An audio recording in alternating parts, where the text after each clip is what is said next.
This is the Heart of Singing podcast, the place where passionate singers and vocal coaches of many different styles will share their passion about the wonderful art of singing and making a career with their voices. I'm your host, Henry Crescini. Now, let's get started. Hello, everybody. Welcome to the new season of the Heart of Singing podcast. I'm your host, Henry Crescini. I'm glad to be back. I took quite a long break from this podcast, but it was really cool. I recharged my batteries, and here I am again with new guests. So I hope you will like it. You will keep on enjoying it. Recommend it to everybody who is interested in the wonderful art of singing and who would like to know more about certain singers, vocal coaches, and all these people that I want to interview on the podcast. So today is an episode 1 of the second season of the podcast, and my first guest is Hope Littwin, who comes from the Chicago area in the USA. She's currently living in New Jersey. She has been doing musical theater. She's a composer, multi-instrumentalist, singer-songwriter, producer. So she does a lot of stuff, and she's going to talk about all this stuff, not just about her singing. And she's working on a new solo album at the moment, so there will be more from her to listen to very soon. In the meantime, you can find her music online, and you have all the links here in the video description or the show notes. So without further ado, I leave you with my interview with Hope Littwin. Enjoy. Hi, Hope. Nice to have you here. Thank you for having me. I'm very glad to start this new season of the podcast with you, my first guest this time. So you are in the Chicago area, or you right moved? now I moved. I'm Princeton, New Jersey. I'm about to start my PhD in music composition at Princeton, and I moved here like 9 days ago. So everything is very new. There's still boxes everywhere. And yet you made time to meet with us. That's great. That's awesome. Absolutely. I'm very glad about it. Yeah, well, thank you. You do a lot of stuff. I mean, you are quite active on social media. So if we follow you, we can see all the stuff that you're doing. You're a singer-songwriter, you're a producer, you do interviews with fellow musicians, you do courses as a teacher, and you do workshops for other songwriters, right? In which of these roles, if there's an answer to that question, in which one of these roles do you feel the most at home? How can you express yourself better as a singer, as a teacher, producer? It just made me think, like in my head just now, I was thinking about a Martha Argerich quote. Do you know Martha Argerich, the classical pianist? She's a really famous classical pianist. Definitely look her up when we're off the interview. And someone asked her, I think it's like, what's the most potent drug or something like that. It was kind of like an existential question, but she said conversation. Conversation is the most potent drug. And I think about that a lot when I'm making music, because ultimately music is conversation. So it's interesting to me when, I don't know, I find that we're in a time right now where there's a lot of like multi-passionate, multi-hyphenate, people are doing a lot of different things. And there's kind of one way to look at it where it's like, well, choose one. Which one are you? Because you have to promote something to be clear about what you can, what your thing is, what your niche is, so that people know how to utilize you. And then there's another side of people now who are like, but that's not the reality. Like the reality is that there's this beautiful Walt Whitman poem, I think it's part of is it The Body Electric or some part of Leaves of Grass, where he says, do I contradict myself? Very well, I contradict myself. I am large and I contain multitudes.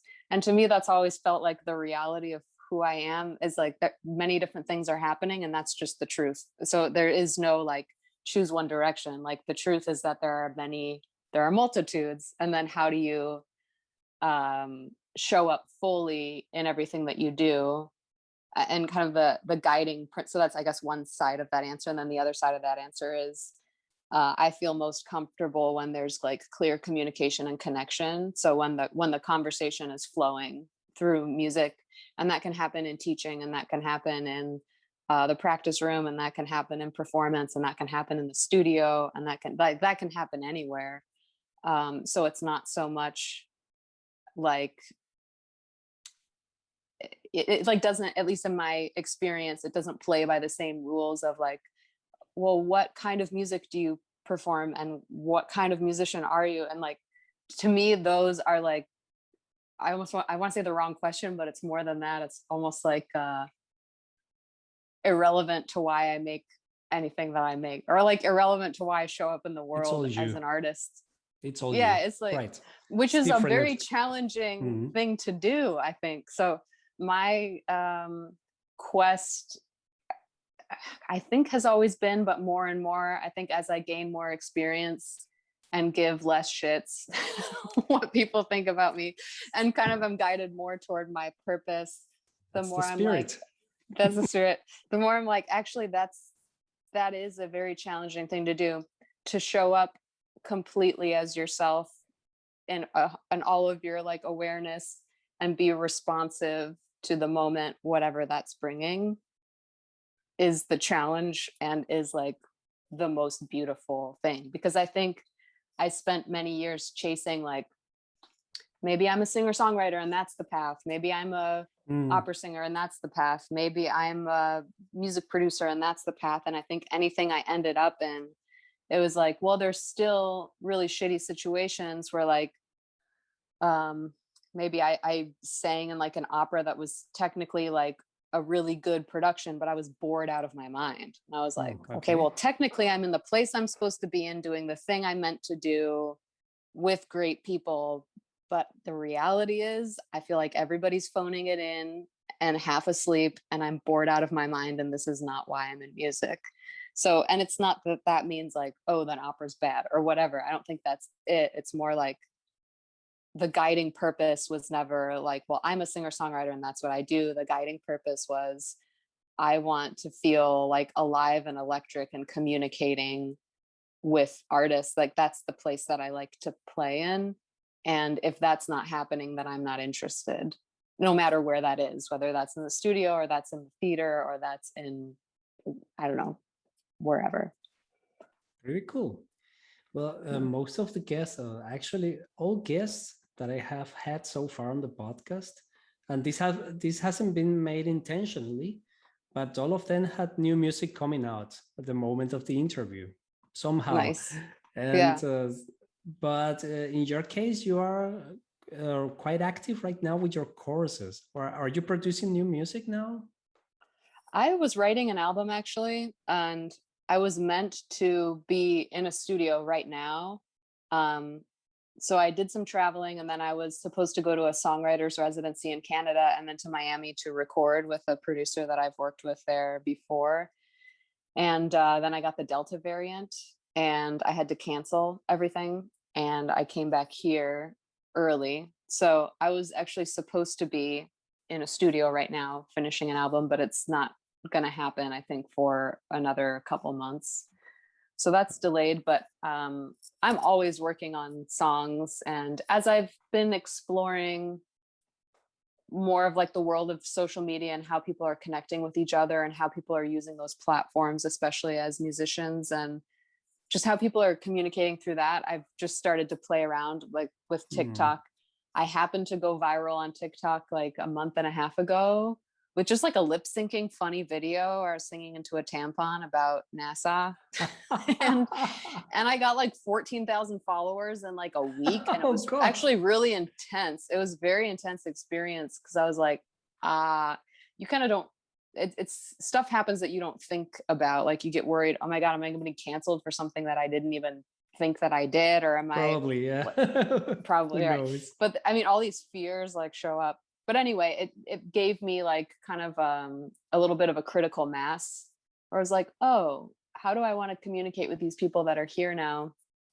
And so I've been playing around with making like shorter form videos, and what that looks like for me. And don't I don't have I mean, I'm still playing, I think. I'm just kind of like watching how people are communicating on there and then playing along. So I've been doing like some duet videos and like putting harmonies on other people's songs and then uploading Mm, them and things I've like seen that. it, yeah.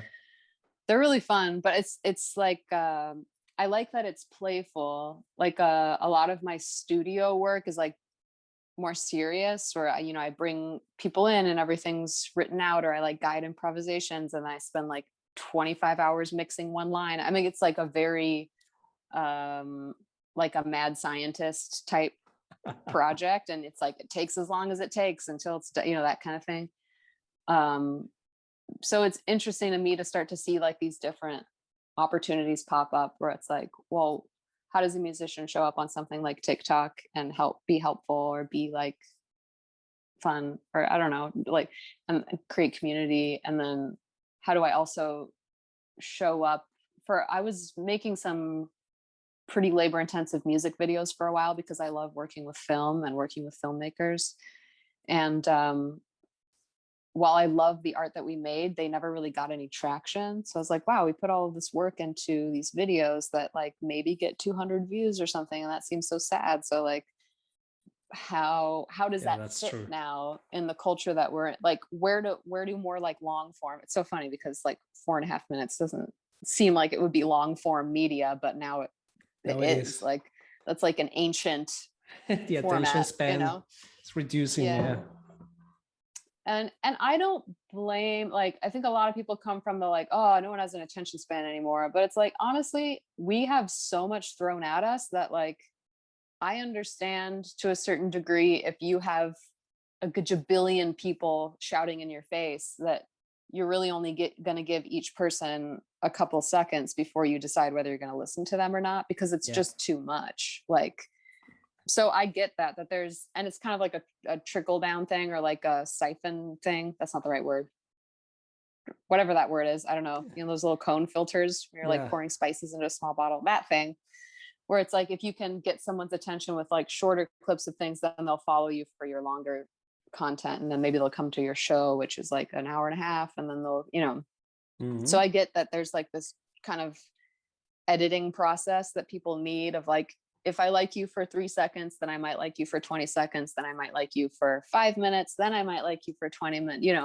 So And I don't look down at that. I think that actually makes a lot of sense based on how many people are shouting on the internet for attention. Like, it makes sense that would occur. So I don't think it's like I don't know. I think people get a lot of flack for like, you have no attention span. It's like, that's not the whole story. I think it's like an no, it's adaptation that was kind of necessary. overstimulation in the Totally. current society. But it's amazing because you have answered like 2 or 3 questions that I had for you already prepared. Nice. Done. So that's Wrapped up. awesome. Check. Check. Yeah, because I wanted to ask you about your use of social media. Well, you have already talked about it. I have seen some of your reels, and I have found some of them actually hilarious. there, there Oh, was good. there was one Yeah. where you do this dialogue like, and you're a musician, yep, and a Yeah. Oh, the producer, producer one. yep. Yeah. Are Yeah. these your There's like a, guitars? Yep. yeah. So It, people check Hope Littwin on Instagram. It's the mm-hmm. name, just Yeah. like that all together, and you can see all these reels. And Yeah. do you That's think true. other musicians should be so active on these networks? I know some are maybe not so keen on it. Maybe the older generations of musicians are Yeah. I not think it so keen, depends on but what you want to do. Like, I think that this is kind of a forceful opinion, but I think that there's a lot of sloppy thinking around what people want to do with their art. And it's nobody else's job except your own to decide, like, what do I want my art to accomplish? And that's totally personal too, because it's a completely fine answer to decide that you just want to jam with your friends at the like spot that you go to every Saturday to like trade bars and do a phenomenal job, and maybe people see it, maybe people don't, but you don't care, and that's completely fine. But there's an interesting thing that I've been watching happen where I feel like musicians get resentful that no one's paying attention to them but they're also really hesitant to show up in the places where people are giving their attention That's because they true. feel like it's like lowbrow or like somehow they're like, what, I'm going to give all of my attention to this platform all of a sudden when I've spent my entire life perfecting this craft, like, Yeah, because it's true that it is very time consuming, and but it's also like, I mean, it depends on what you want to do, because if you really want to be part of conversations, you have to go to places where conversations are happening, which means that you have to learn that language, and it takes time and energy to learn those languages and to show up. And then, just like anything else, it's really embarrassing to start speaking a new language and like, what are people going to think of me? And am I going to look weak? I mean, it's human nature. It makes sense. But ultimately, you just have to decide, like, if that is worth it to me to ultimately be part of that conversation, then I'm going to learn how to do it to be there, and like kind of go through all of the ugly growing pains and like, yeah. So I don't know. I mean, I have plenty of musician friends who hate social media and are never on social media, and whose work I absolutely adore. So it's just a decision. But I guess, yeah, my one observation is like, it seems like there's a lot of lack of clarity with a lot of musicians about what they want from their music, what they want their music to accomplish, and then resentment when they don't get what they haven't been clear that they want. that's very interesting, very interesting Yeah. statement. And that's one of the reasons why you do this kind of tuition programs, right? You orientate other Well, I've musicians, been for the songwriters. shutdown, yeah, so I was a touring musician when COVID hit, and then I had Yeah. to pivot really fast. So I started teaching. I was like, well, what do people need to learn right now that I know how to do? And I was like, well, everyone's building a home studio and wants to learn how to produce their own music. And that's something I can teach because I got my master's degree in music production and I have produced many albums. And I was like, well, I'll teach that. And actually the classes just like took off because everybody wanted to learn that kind of thing. And as I was teaching music production, I was realizing, actually, if you don't know good songwriting structure, then you're not producing anything really of value. So let me teach songwriting too, because that's really foundational. Like, you have to have a good song before you produce it, spend all your time producing, you know. So I kind of split into two, where I have songwriting courses and music production courses, and you can take one or the other or both. So that's continuing. I put a lot of energy into it over the shutdown to kind of like build up the momentum of the programs. And as the world is opening back up, I've just kind of slowed down a little bit, where I only really run them once or twice a year. And those are actually, that is a work that is releasing. So we're starting on September 1st.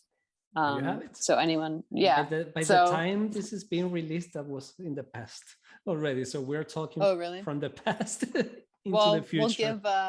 we'll give a special, we can talk if people are interested and they want in, and it's a couple weeks after, then just talk to me and we'll figure something out for you. You're also on Facebook, but you're not that active on Facebook, right? You're more active on Yeah, I Instagram. found that I have some, anyone who's in the courses gets into the groups. I have some running chat groups or membership groups in Facebook that people share their works in progress, and we talk about work, and I upload some like how-to videos. So that's really the only place I'm active on Facebook, and those are closed, like kind of invite only.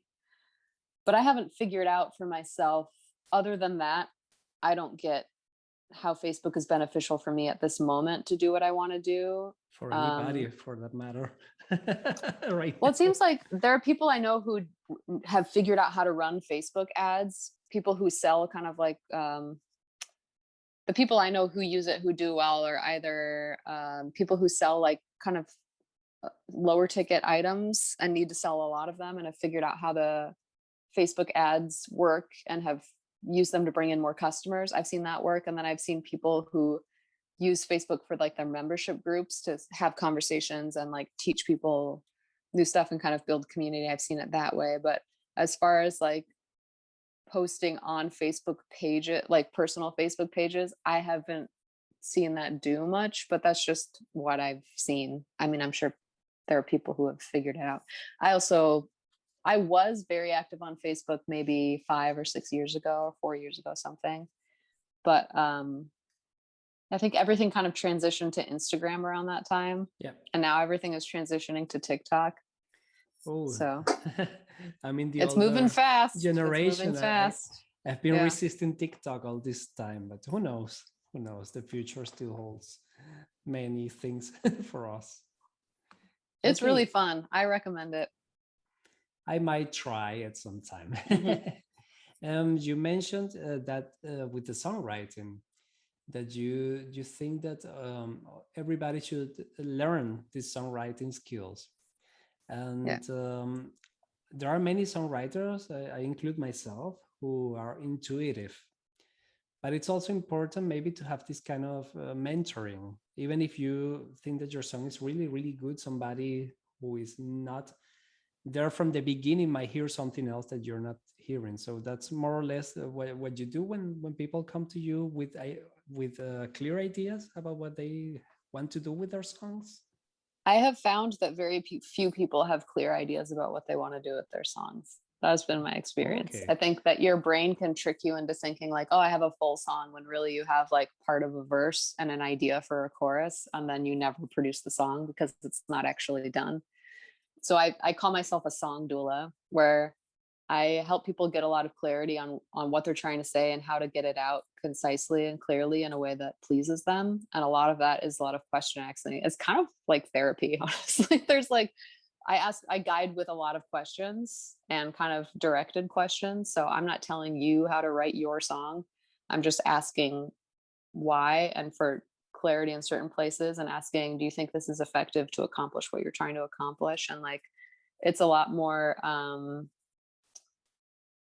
I don't know, like guiding and counseling than anything else. And I do have a bunch of videos on like structure and things like that, and everyone will learn that. But I always say form follows function, and only you know what you want the function of your song to be. So the form will only follow that, not anything else. So it's not an outside in structuring way of structuring. But I think people do learn a lot from watching songs get kind of reworked live in the groups. So we all show up to these online groups and people present their songs, and then we work with them together one on one, kind of like mini masterclass style, to arrange and develop and kind of dig. I like the word excavate. We do a lot of excavating. And yeah, I think the work is very, it's not like a Huffington Post, like 3 steps to create a great song. Number one, it's a completely different Yeah, process. that's a typical thing Yeah. on Which on the internet right now. right. And then what I find is that like nothing actually gets done, and it's not bad to have like top 3 tips. I worked with some people who are like, Hope, you got to do like top 3 tips. I'm like, ugh, if I ever do a top 3 tips, just like shoot me. But I might do it, like, because it's like you meet people where they are, kind of like the Trojan horse thing of like, if that's what people are looking for, give them that and then guide them to something that you feel like is a much better question. Because I feel like a teacher's job is really guiding people back to themselves and their own knowledge, but that comes Yeah, through a lot of care and attention and devotion and like kind of insights and guiding questions and challenging questions and holding people to deadlines so that they can really show up for themselves. Because I find that unless you have some kind of a deadline or a container for yourself, it can just go on forever. You're like, here's the song I've been working on for 16 years, that's never done. So you can never oh, really look at it and be like, okay, been there. yeah, yeah, yeah, exactly. Okay. So yeah. How do you describe your own songwriting style or approach? Hmm. The first word that came to my head was intuitive too, like you said for yourself. There you have it. Um, I was trained as a composer, so I have a lot of that language. I went to university and then I'm doing my PhD now. So it's something I really spend a lot of time working with and thinking about and dissecting. But at the end of the day, tools don't make music, people make music. And Absolutely. people are way more complex than tools, because we're not just we're not zeros and ones. Uh, but I also think that there, like, science kind of hasn't caught up to all of the magic. Like, we live in like magic, and we kind of start to find words, or start to find um equations, or start to find things that are like, oh, this is kind of doing this, and so we start to understand a little bit about the world around us, or what's happening. And it just can't possibly catch up, so it's very useful. And I feel like talking about music is the same way. It's like, oh, that's essentially this kind of a cadence, or that's essentially this kind of a counterpoint, or that's very helpful to take like an insane amount of music and learn a lot of it really fast, is to kind of start to be like, okay, well, what patterns do you notice? And that's helpful. But at least for me, I don't find that creating music is like, okay, I'm going to create like a 5/1 pattern, and then I'm going to put a thing on top, and then there's my song. That is not inspiring at all to me in any way. I'm not interested. No, thank you. It's like a Like, recipe. So much of this, so much of that, and then just cook yeah, or it. like, right. And then the thing is like, if you know the equation, then you just up the ante, and then that's that forever. But where's the excitement in that? Like, so Right. I'm not anti-equation. I love, like, I listen to so much music and dissect so much music, and like try and find like, ooh, that's interesting, I wonder what they did there. Kind of like how mechanics like will take a car apart into all the tiny little pieces and then put it back together again just for fun. Like, I feel like I do that with music all the time, and I find it fascinating. But it's like a kind of a different part of my brain than when I'm creating, or when I'm inspired by an idea. But to me, that's more of like an excavating process. Like, oh, I wonder what's here. It's not like oh, I already know how everything is going to happen before I've even started. That's almost never the case. Like, it's more of a process of discovery, Yeah. which is a very labor intensive process. But it should still come from the heart. I mean, I'm remembering a quote by somebody, I don't know who told that, and you have to know the rules to break them, or something like that. Mm-hmm. And it's the Mm-hmm. case with you as well, because you have actually studied composition. So you know the rules, you have the tools, but it comes from the heart, and then you play with the rules the way you want. So Yeah. that's what I'm getting from your explanation. Yeah. I think it's, I don't know. I was talking to a student yesterday actually, and they were like telling me about some songwriter they're looking up, and he's like, yeah, he just like, he works every day 5 hours, no matter what he's writing. And he said, never wait for inspiration, because you just work. And I was like, yeah, there's an element of truth to that for sure. At the same time, if you look at the opposite direction, you can't force anything. So like, I think we kind of get into these weird camps where it's like, either wait for inspiration before you do anything, or just like force yourself to work like an ox until something comes out. And I think that there's both of those, kind of aren't really doing the work to pay attention to all of the all the subtleties of like being aware. I don't know. Yeah, it's kind of It's hard. interesting. It's like we don't trust ourselves or something. Like, Yes. I don't trust my own ability to make work, and to be who I am, and to say what I want to say. So I either have to like swing to one end of extremes of discipline or another, instead of like the work of self-trust, I guess. I think it was Stephen King who said that when inspiration comes, it should find you working. I mean, and he's one of the most prolific writers there are. There That's has a very good been, point. That's a yeah, nice way to say it. I like that. Yeah, it kind of brings together, I don't know. There's so many ways of working, it's like, yeah. so like, I there are artists that I love who only come out with albums every 4 or 5 years, or maybe go 10 years without making something and then put something out. Like, there's no hard and fast rule. And ultimately, it's our responsibility to live our lives the way we want to live them, whatever that entails. And like, Yep. I don't know, an artist is definitely a public servant. So there is that element Nice of way like, nice way of putting it. yeah, Artists are like public servants. I we like are that. public servants. I Yeah. like I that. think um, I find a lot of the artists that I know and love are doing a lot of the emotional labor for our culture. I think a lot of the artists I know and love are doing a lot of the emotional, spiritual, intellectual labor of like what is society actually doing, because I feel like artists are observing human behavior and kind of paying attention to the undercurrents of what is bothering people or what is actually happening or what is in the hearts and minds of humanity and what we're going through right now. And they do the work to like crystallize that, or like I know, like all of the pressure to create a precious stone.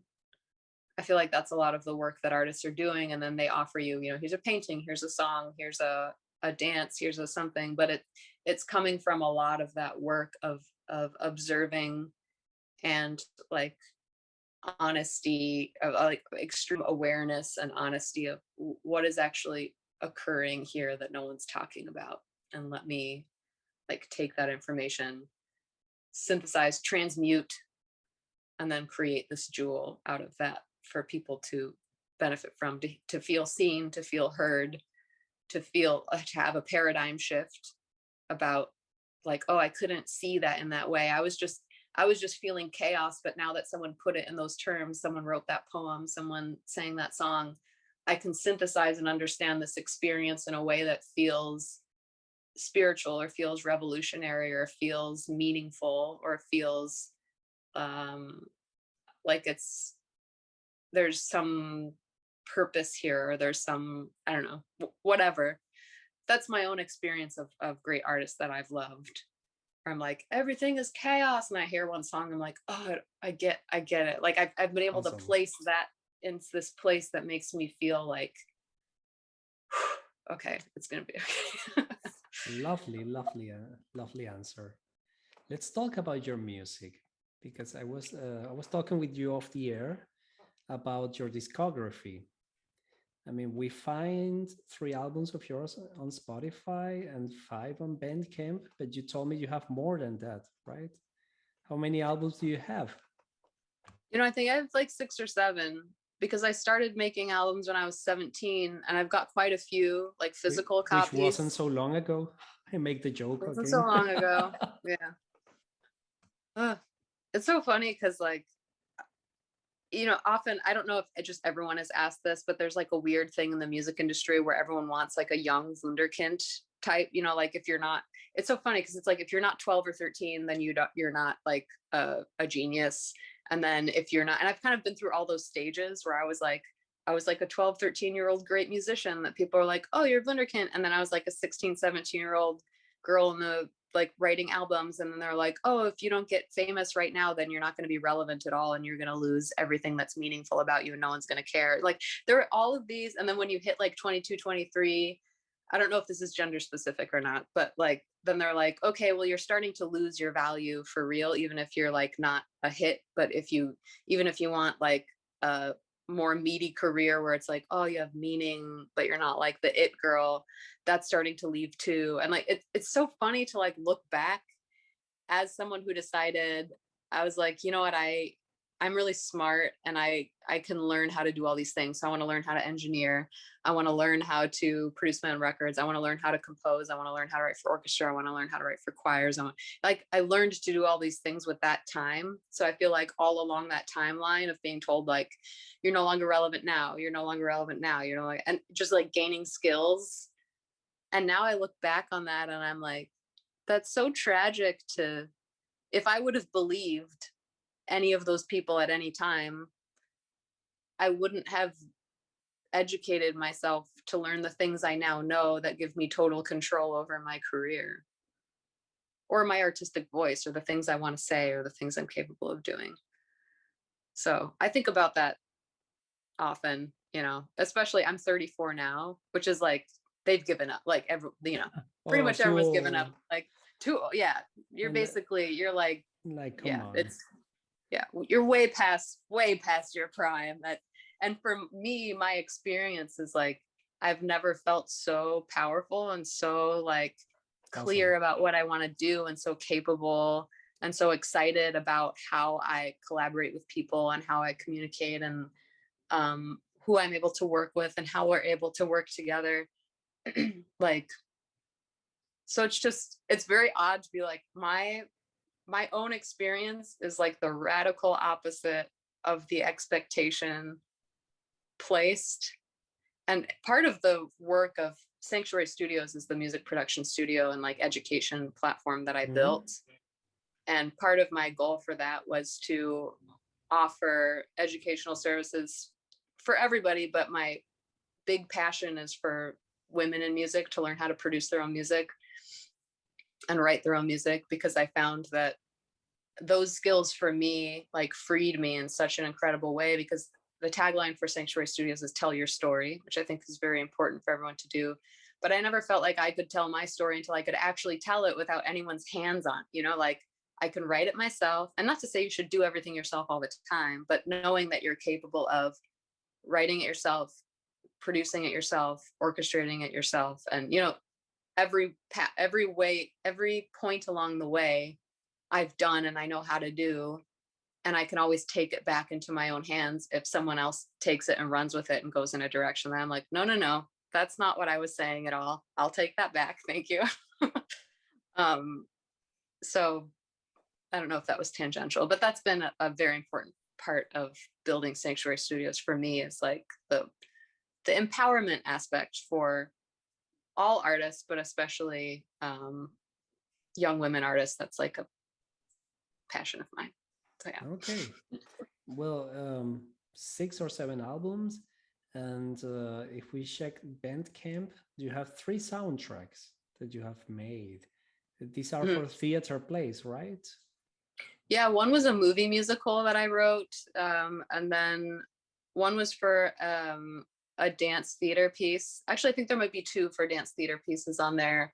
I love working with choreographers. I started as a dancer before I was a musician, and I just always have a special place in my heart for dancers. I think they're very undervalued in our culture. I mean, we benefit a lot from their work, but dancers are some of the smartest people I've ever met in my life. And I don't think that they get the credit for how much intelligence they have for creativity and improvisation and narrative and storytelling and like complex, how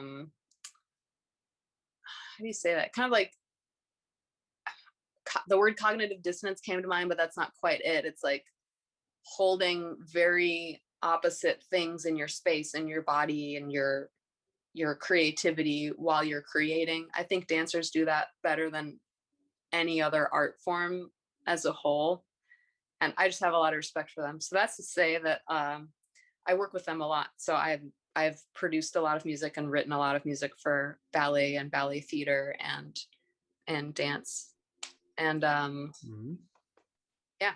Well, I admire choreographers because I've never been a dancer, and I have admiration for people who are able to create movement with the body in a way that it communicates a story. It's really great because it's not something I could do, and I look at it with a lot of respect. I think we're trained away from it often. We're taught in our culture that everything is about your brain, like everything is thoughts, everything. And like, that's important, but like, we're starting to realize more and more how much intelligence your body holds. And my personal experience, and I don't know if this is other people's or not, is that when I get kind of like a shock of information, or like a wave of information where I'm like, oh, a new realization, it actually hits me like in the gut first and then travels up to my brain. So it's like my body recognizes the truth before my brain can dissect it and kind of understand what does that even mean. And I know that with the science is starting to understand and explain how much information the body holds. There's a really famous book called The Body Keeps the Score, which I know a lot of people have read, like in psychotherapy and stuff. And people are talking a lot about how your body holds trauma and stuff. And that's kind of like the dark side, but there's a light side too, which is that, oh my God, it's so intelligent. There's so much more information being held here. And we're trained away from it. Like in a lot of cultures, everybody sings, everybody plays an instrument, everybody dances. There's no such thing as I'm not a dancer, I'm not a singer. It's like, it's all the same thing. Everyone does everything. Like if you go see I love Dobe Ganor. I don't know if you know her. She's an African singer. No. Everyone in her band is dancing. Everyone's playing an instrument and everyone sings backup like the whole time, not even for one song. It's just like, that's how the show goes. And there's a lot of, I worked at and have been to the Old Town School of Folk Music in Chicago for like long time, maybe like 12 years or something. I was teaching guitar there, and then I was taking different lessons there, and they have this really great show booker who brings in all of these incredible world music bands, for lack of a better word, from all over the world to perform there for free. It's like these free Wednesday shows. So I think that really informed me a lot as a musician, my many years going there and like every Wednesday showing up and just seeing like incredible Moroccan bands. Like, where would I see a Moroccan band live?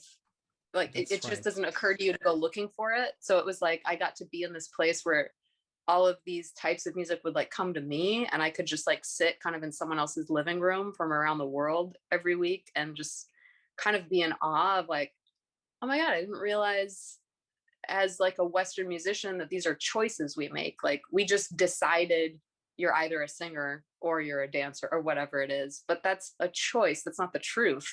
We just made that choice, but we can make a different choice.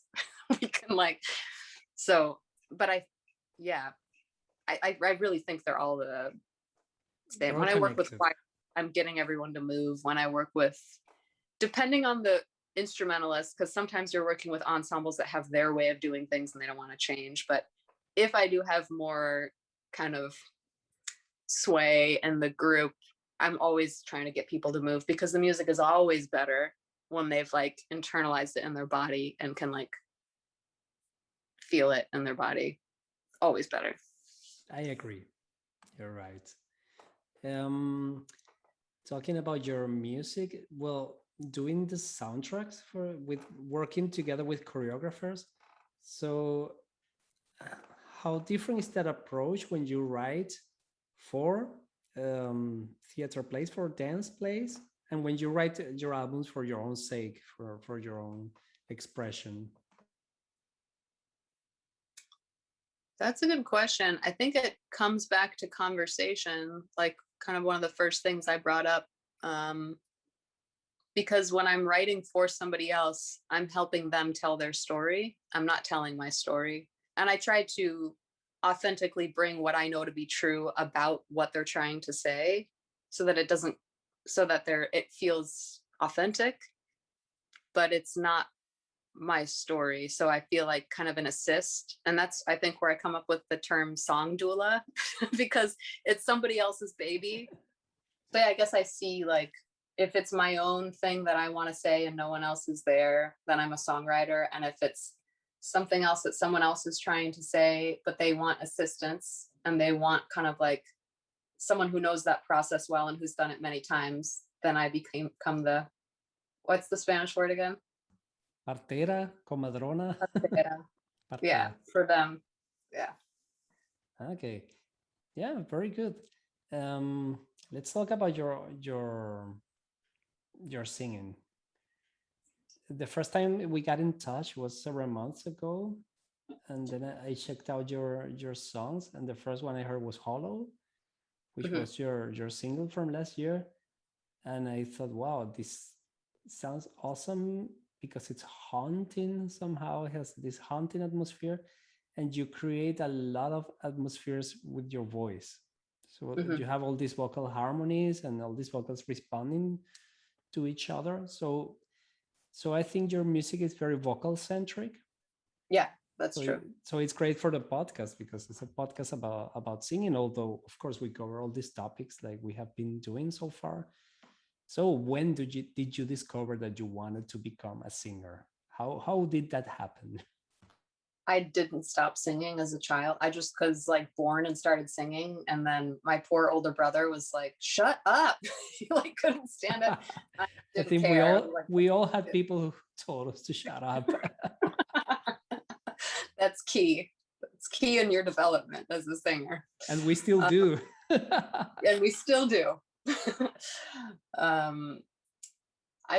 I like imitating too. Like I imitate sounds with my voice a lot. It's just something I kind of always did, and I respond very much to singers. Like I think everybody does, but it's just like I tuned in very early. My dad, my birth father, is an Irish tenor, very talented singer and very emotional singer, and taught me how to harmonize when I was little. So he would just teach me rounds at first. So I started to get an ear for what rounds are like and how you can create kind of these interesting counterpoints when you just start at different places in a song. And then he would teach me harmonies. That Dona Nobis Pacem was the first like song I learned. That's actually a round. So that is harmonies off of round. And then he plays guitar and sings kind of like country folk music. And there's a very certain kind of like Appalachian harmony style that you sing on like Western country music. And so I got an ear for that very young too. And then I sang in musicals growing up. So I was always learning kind of like Broadway songs and a lot of these like core Americana theater songs that are in our vocabulary very deeply, that then became like jazz standards, that then became, kind of like the foundation of music to come. And so a lot of that repertoire is like deeply seated in my brain and in my body. And then I started learning guitar because I really was tired of band members not showing up to rehearsals. That's the motivation. I wanted to ask you how did you come to learning to play instruments? Okay, there you have it. That was it. I was tired of members of bands not showing up to rehearsal. I was like, no, that's not how we do things around here. I'm going to learn to play my own instruments. So when I was 16, I started learning guitar. And then my guitar teacher turned me on to Joni Mitchell. And I was just like, who is this? This is incredible. I've never heard anything like this. Like, it just really shook the earth under my feet. And I just memorized everything of hers. And my dad is a big fan of Joan Baez, so I discovered her before. And I was actually learning guitar to learn some like older folk music because I really loved the Joan Baez songs and some of like the old folk music of the 60s when there was that resurgence. Yeah. And No. and then I started learning how to write songs really because I heard Joni Mitchell writing songs and I was like, I didn't know women could write songs. I know that sounds really dumb, but it's just like didn't occur to me that could happen until I saw it happen. I was like, wait a second, that means I could do it. So then I started writing songs and then making kind of like folk music style, like very pared down records, like very just like guitar and voice. And then I went back to school to learn music composition and to study opera. And I couldn't tell at the time exactly what I was doing. I knew that as I was learning like GarageBand and stuff like that, that I had bigger and bigger ideas. And I was working in studios too as a musician. I had bigger and bigger ideas of what I wanted. And I realized like, okay, Hope, if you have a vision for how you want music to sound, then you have to learn how to make that happen. You can't depend on other people to read your mind if you don't have the language. And it was very frustrating to be in studios and be like, that's not the sound I want. I want something kind of like this, but I don't know how to explain it to you. And people are like, well, then I can't help you. And you're like, well, that's really fair, actually. So I went back to school and I learned a lot about all this music I'd never heard of. Like, I didn't really know the classical repertoire at all. I didn't know anything about music theory. Everything I had done was by ear. So I had to relearn like how to read music, how to write music, a bunch of music history, memorizing a ton of music from different genres to perform and things like that. And then I ran a nonprofit that was like a new music theater, new lyric theater ensemble where we created new operas. So I wrote a new opera for this ensemble and like worked creating theatrical productions of new music. And I learned a lot, but I also learned that I really hate administrative tasks. And like a lot of running a nonprofit is administrative tasks. And it totally burned me out. So even though I loved everything I learned and everyone I was working with, it was not sustainable for me at that time. I was like, I'll die. Like, it's just too much work. It's just, so then I did my master's. I realized too, because it was a lot of fundraising. And I was like, theaters just cost so much money. Like, for one night in a tiny little dingy black box theater, it's like $10,000.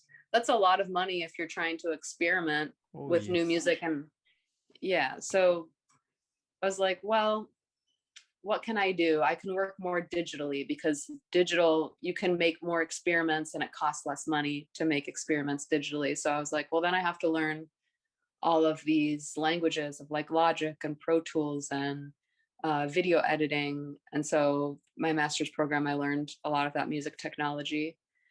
And then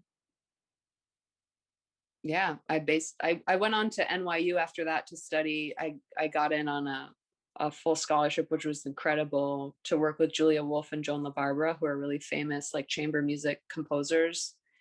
And but that school didn't work for me. Like, I loved my teachers, but the environment was very weird. I was like, this is not where I'm supposed to be right now. So I was happy to keep those connections and like learn from them specifically, but I left and started touring. And then touring is when COVID hit. I was touring with my own music. So I was like doing residencies across the country and out of the country too, working with different choirs and writing music for them, and like doing pickup bands and creating shows here and there. And like, I was just kind of throwing spaghetti at the wall, honestly, because I was like, I know what I don't want, so let me go find maybe what's more appropriate. And then I got into Princeton, so now I'm here. So my goal here, the lure of Princeton, besides it obviously being Princeton, is that they pay you to make work, and they have an incredible theater that's like totally decked out that they're just waiting for artists to come make work in. And I have a ton of very talented artists that are just desperate for spaces. So I'm going to be collaborating on some really big theatrical productions, like creating some musicals, operas, like things like that, as well as helping them in their studio to build out their recording studio and make some records in there. And so that's the plan moving forward. It's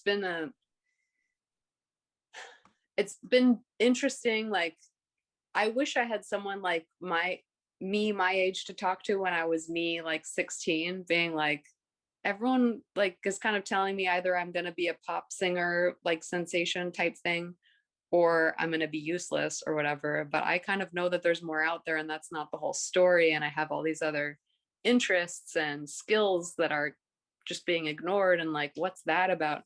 So I feel like the last like 17 years have been kind of like an excavation of like, well, if I learn this skill, where does that take me? And then if I do this thing, where does that take me? And then of course, all of the existential crises along the way of like, it's so much work to make art. It's an insane amount of work, and there's no promise of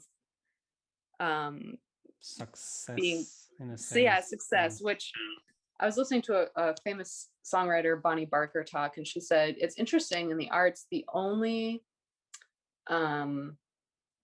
measurement for success that we have is whether people like or buy the product. So like, how many tickets you sold to your concert is the only, or how many albums you sold is the only marker for success that we have.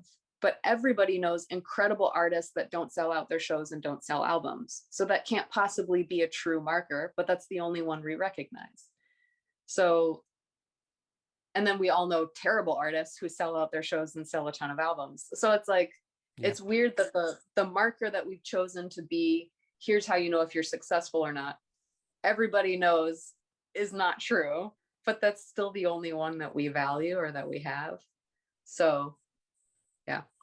Okay.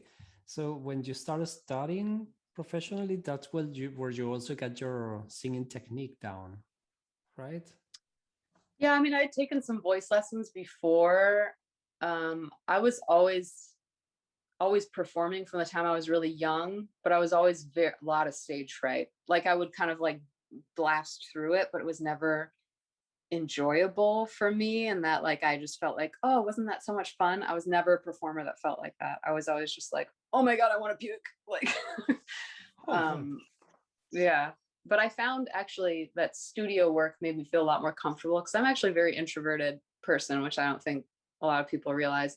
And I do love live performance. That holds so much magic for me. It's very important to me. But for me personally, I found that live performance, when everybody feels connected, is where it's at. But when it's kind of like, oh, I'm here showing off for you who's watching me, that feels so uncomfortable. That feels so like alien and weird and uncomfortable and like barfy to me. And I know everybody's different, has a different experience, but for me anyway. So I guess that's to say, when I started learning more, like, I guess like classical technique and things like that, to kind of like open up different spaces in my brain or in my head or in my like different cavities to make different types of sounds. I had to learn a lot of different like breathing techniques, and it almost helped me like soothe my nervous system to a place where I could enjoy singing more, and then could like kind of be in my body more as an experience of like singing being like a somatic experience instead of a performative experience. And I think that really helped shape me more as how I use my voice as an artist, which is like, am I having a good time? Does it feel good to me? That's the right Instead of approach. like, Yes. yeah, instead of like, oh, you have such a pretty voice, sing for us, Hope, you know, which is like, as all singers in families grow up, you know, like, Yeah. sing for your grandma. You're like, but I want to puke. I don't care. Sing for your grandma. You're like, get the I'm guitar. so scared. Get the guitar and sing something. Yeah, I know that.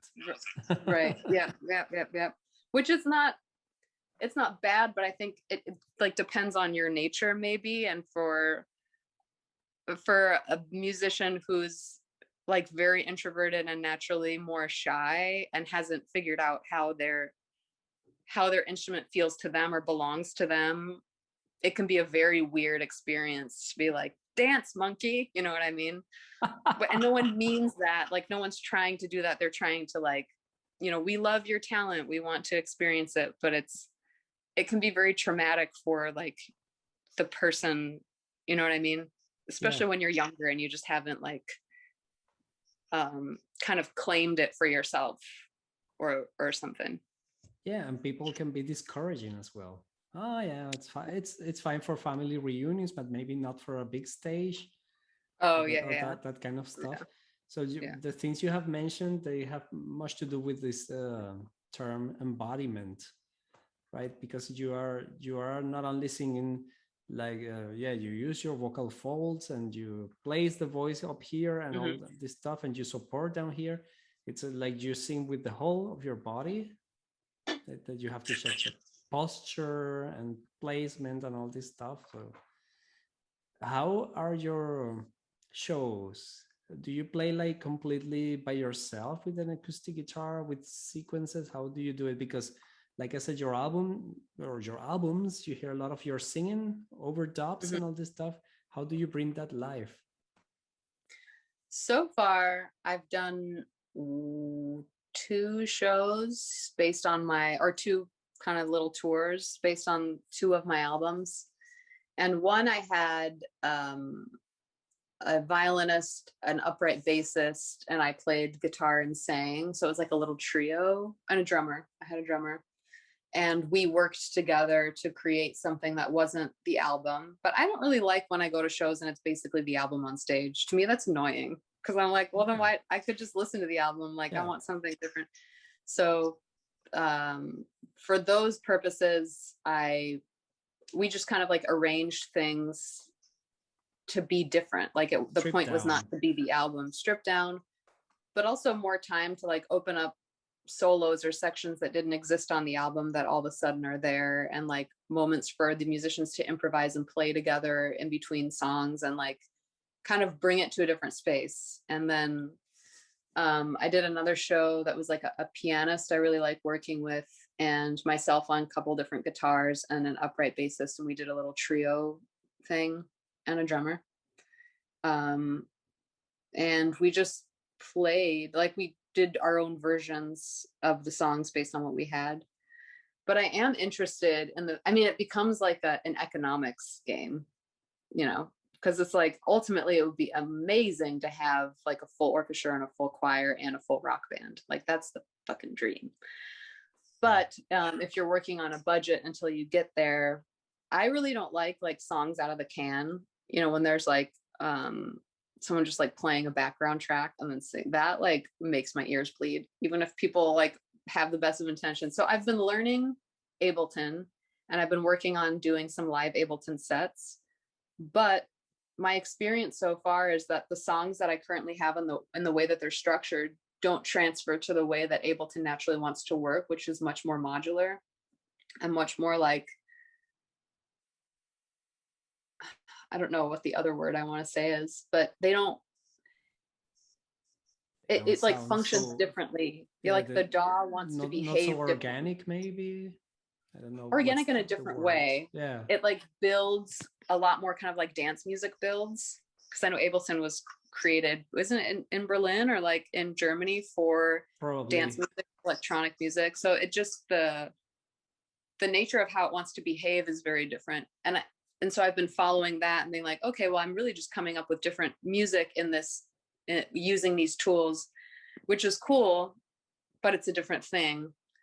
So that's actually something I'm working on right now, is how to create live electronic performances with live musicians there too, and create kind of like a hybrid that feels authentic and not like from the can, not like bringing my laptop on stage, pressing play and then playing along with it. Like, I used to play with a band which did exactly that. Like we played the guitars live and sing live on top of computer. But I mean, it depends on the style in any way. That's true. Yeah.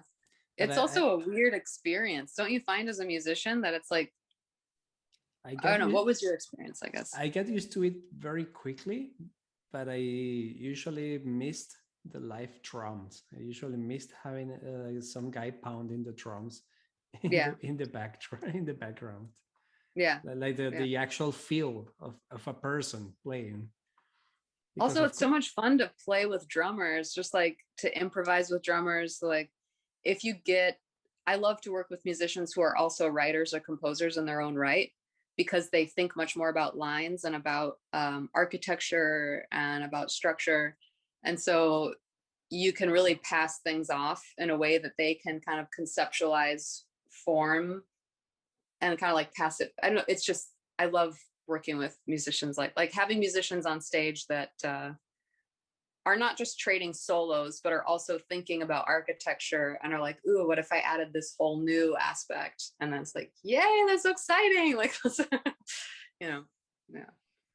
So how did you prepare for those live shows? Did you do like warm-ups? Do you have like a warm-up routine? How did you prepare vocally for those shows? I don't really do vocalizes. There is no wrong answer. Yeah. I do a lot of breathing. I do a lot of calming my nervous system. I do a lot of relaxation. And I try to practice my songs, because there's always different things and different songs you have to know how to access. Like if you're belting, like how to remember where that place is of belt. What does belt feel like? And then if you're, I don't know, like soft floating and you're like higher range, what's that feeling? So I try to do little things that'll guide me up to remembering where that feeling is, which sometimes are like, you know, just some of you're like, ooh, or whatever, just like feeling like, where does that go? Okay, that's kind of here, that's kind of here. Or like buzzing in your mask, like getting the witchy sound, like getting buzzy, and kind of feeling, where is that? But I think, and then maybe little transitions, like different parts of a song where you have to flip into a different part of your voice to make sure, like, can I go back and forth there between this belt and then this float? And then, I don't know. I feel like I should have a better answer for that. There is no wrong answer, like I said, because every singer is different. And I for one like doing a warm-up before any show or a recording session. Yeah. But like I said, everyone is different. I've also heard from other singers who warm up by singing. Right. And Yeah. there is a warm-up technique called micro singing, which I learned from my vocal coach Jamie Vendera. It's a US American in Ohio. Hmm. And he said, well, sing some of the stuff you're going to sing on stage at a very, very low volume, Hmm. and that prepares you already. That's one of the forms, and I have seen some singers doing it. And there is the That's interesting classic, because the lip yeah, trills, yeah, typical. yeah. Those are good for relaxing your, you know. I also do like neck stuff because I found that like as singers, we tense our neck and we kind of hold with our jaw. So I always think of like if you hold a pencil here, like to just remind me where straight is because it's easy to reach for notes. And then to like do my scales or buzzes while I'm doing this to not hold with my neck. Like, can I still keep like yeah, yeah, yeah, yeah, yeah, yeah, yeah, yeah, yeah. You know, like so it doesn't I'm not trying to control sound. I'm trying to be relaxed as possible and let it flow. That's a cool approach. That with a pencil. I've never tried that. Yeah, from like your chin here, Mm, yeah. here, and then you kind of think like it kind of like it almost feels like you're tucking your chin a little bit, but you're like, oh, that's actually straight. Especially because we look at computers all day, we kind of have this Oh weird yes. sensation of Oh what, yes. yeah. Okay. And before recording, it's the same. You don't vocalize. You just do some relaxing exercises, maybe. Um, yeah, I think I always do like lip trills and things like that, or like siren-y type things really fast. And then, like I said, like kind of making sure that I'm doing like the bobblehead thing and relaxing my jaw and finding resonant spaces. I find that when I'm recording, there's because I get several takes, um, and I'm usually if I'm working in layers and I'm like working in the lower part of my range, then working in the middle part of my, I kind of naturally will warm myself up by singing. So I guess it's Yeah. like your friends say who they like sing the song. Like I Yeah. don't know. But I'm Well, often improvising in the studio. So usually I don't exactly know what's about to happen when I'm in the studio. okay, that's also interesting. So all these vocal harmonies and this counterpointing that we hear in your songs, some of it was born spontaneously. Almost all of it. Oh, that's interesting because I was thinking of you like writing all these parts, and here we'll sing this, and here we'll sing that, and here we'll sing this thing. Okay. I do that for other musicians when I hire other musicians to come play, unless they're like kind of like rock jazz people, and I'll give them charts and then I'll kind of guide them in an improvisation. But if I'm working with classical people, then I'll write out their chart. Like I'll write out the sheet music. For like working with choirs, I write out their parts.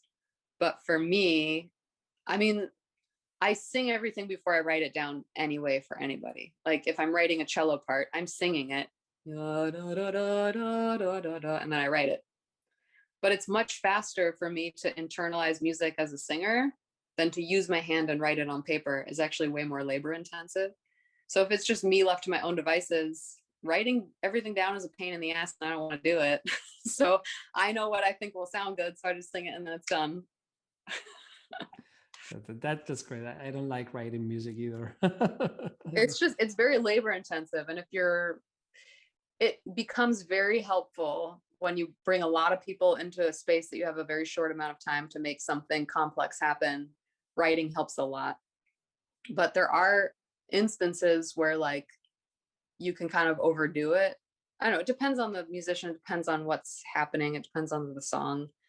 But yeah, if I'm working with more like jazz rock musicians, I just give them charts with the changes and maybe the melody, or maybe just certain sections of the melody that they'll need to know, and the lyrics. And then we play it through, we talk about it. What kind of texture you want here? What kind of texture you want here? And then I let them show me because I'm not a drummer. I mean, I've played the drums before and I like to mess around, but I'm not like an accomplished drummer or anything. And same thing with bass. Like I let them tell me. And I feel like I play enough to kind of have a feel so I can guide. But I'm much more interested in those instances and what someone can teach me or show me than what I'm telling them to do, which I know is very controversial because a lot of composers are like, do exactly as I say. But the reality is that, like, with a lot of early music, so much wasn't written down. So much was performance practice. Like, if you look at a lot of those old scores, it's like a basso continuo and a melody, and you know how to fill it out. Like, that's a lot of music. Anyway. Yeah, there was improvisation there.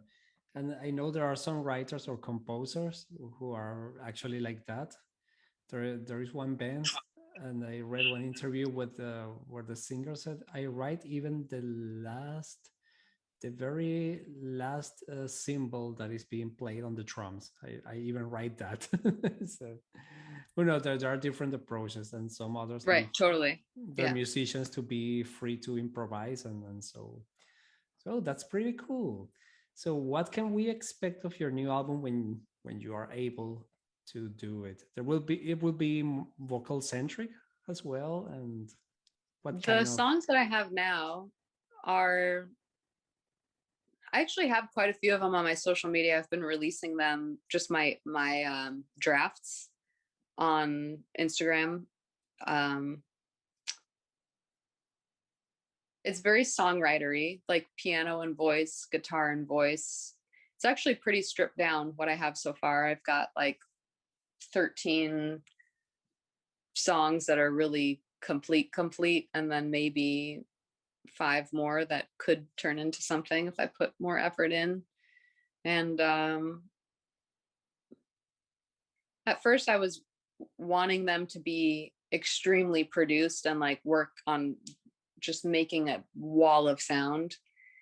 And I backed away from that recently, but I might lean back into it. I'm not sure. But the core of the songs are there, and I've been sharing them on social media. So if people want to watch, maybe today I'll upload some more so that that's higher up on my feed, because I do post lots of things like just kind of disappear into the feed. yeah. Yeah.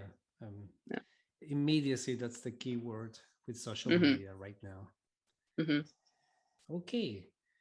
Well, I look forward to listening to that stuff when it comes out, but I will keep on checking your social media, of course, and I hope our listeners and viewers will do too.